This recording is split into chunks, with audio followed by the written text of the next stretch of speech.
The state of Connecticut wants you to fish. Start simple. A very simple spin fishing casting rod with a bobber and night crawlers or bait, and then head out to the pond and cast a line and hope for the best. Thanks to the 3 hatcheries in the state, you've got a chance. Nearly 750,000 fish are dumped into the state's waters each year. We stock about 750,000 catchable trout every year. We stock mostly in the spring. We stock a small number in the fall. Producing fish is a full-time job for the Department of Energy and Environmental Protection. It's a long process, up to 18 months.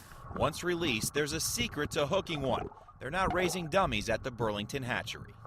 New fish going out, I always suggest to use hardware, something flashy. The fish tend to be attracted to flashy hardware. The longer the fish are in there and the more they may be caught and released, they actually do smarten up. A stress-free environment is key to successful fish raising. Of course, being in the middle of nature has its challenges. Most visitors are welcome, as long as they don't eat the fish. Oh my God, that is totally unreal. Yeah, they just walk by. That is ridiculous. Mike Beauchesne is the state's supervising fisheries biologist. Producing and distributing fish are parts of his job. Raising interest in the sport is another.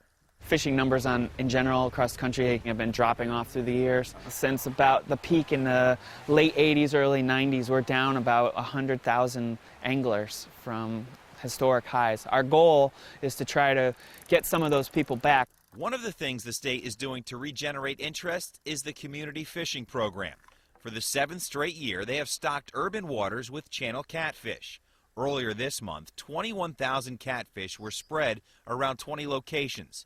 Lake Wintergreen in Hamden was one of the drop spots. Sam Kirchenbaum enjoys fishing the lake. I just like being out here. It's peaceful, and the most rewarding feeling is when you feel you got something on the line and you bring it in.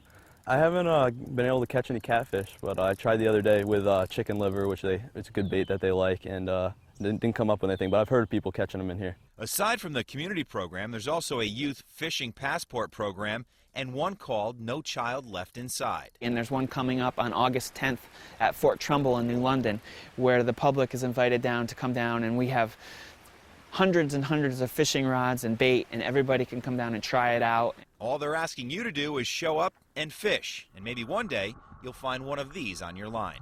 For Sports Edge, I'm John Pierson.